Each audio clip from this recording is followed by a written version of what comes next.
It says a lot about the rise in popularity of the crossover that the format, along with Super Minis, accounted for the majority of the 2.5 million new cars sold in the UK last year.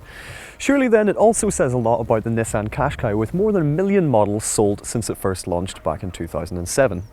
People are buying up Qashqais like they're going out of fashion, but does the old guard still have what it takes to keep up with fresher, newer rivals? Generally considered to be the first crossover as we know it, the Qashqai aimed to combine SUV ride height and capabilities with everything that people have come to love from their comfortable family cars. To that end, the cabin is big and spacious and quite well laid out with this large centrally mounted touchscreen. Some leather panelling in the top trims might be nice just to get away from all this plastic, but considering that this is a car that starts from only around 18.5 grand, it's not bad at all. This car is the range-topping Techno trim, which will set you back just under 25 grand, but which comes well equipped with things like leather seats, automatic lights and cruise control, in addition to DAB digital radio and sat-nav. Pound for pound, even the base Qashqai gets a lot more equipment as standard than the vast majority of its rivals. With the exception of the entry-level Vizia trim, each model also gets as standard access to Nissan's full suite of safety shield technologies, which includes such things as blind spot detection and a 360-degree around view monitor, which help the Qashqai take the title of the safest car the money can buy. Climb in the back and things are pretty spacious, with plenty of legroom and also plenty of headroom, despite the fact that there's a panoramic sunroof up there. There's also two ISOFIX attachments for child seats, although if 7 seats is a necessity, you might find Nissan's bigger but slightly more rugged X-Trail a better option.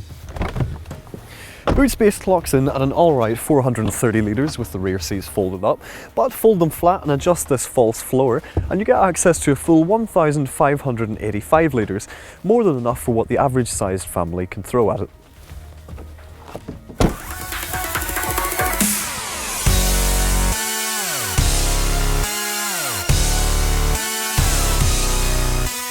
I do have to admit that when I first took delivery of this car I was a little unenthused by it, but having driven it for a few days it has quite grown on me. The ride, while not quite as costing as some rivals, is still pretty comfortable, with a plushness over cracks and irregularities in the road surface. You do know that they're there, but you just don't really feel them. Likewise, while you don't get much in terms of feedback from the steering, it is still well weighted and direct, while there's nowhere near as much body roll as you might expect from a car of this size. While the first generation Qashqai had a little bit of a reputation for being slightly noisy on the road, this model is impressively hushed and refined even at motorway speeds, while the 109 brake horsepower 1.5 litre diesel engine in this car is nowhere near as gruff as some of the oil burners in its rivals. It's got plenty of punch, but the real selling point of this engine is its efficiency. Equipped with front-wheel drive and a manual gearbox, the only options for this motor, it emits just 103 grams per kilometre of CO2. Nissan claims that it can return up to 70.6 miles per gallon on a combined cycle, and although we've only been able to return in the 50s, that's still not half bad. The manual gearbox, however, could use some work. It is just a little bit clunky and quite notchy whenever you're making the shifts, and the automatic option that's available in the other engines is much better and much easier to use.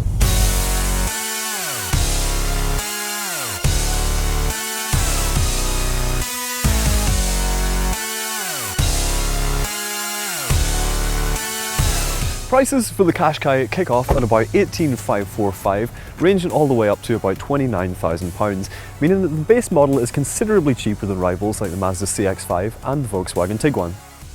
If there's one criticism that could be made about the Qashqai, it's perhaps that it doesn't offer all that much in terms of thrills, but to say this is almost unfair. It's just not that sort of car. But for what it is, it's safe, it's comfortable and it's well equipped, and it also just so happens to sell like absolute hotcakes. The original genre-defining family crossover might face stiffer competition these days more so than ever, but it's still a chart topper nonetheless. But could you see yourself in the Nissan Qashqai? Let us know in the comments below, and don't forget to subscribe to our YouTube channel. Click on the Inquire button to find out more details about this car, or for any other models visit carkeys.co.uk.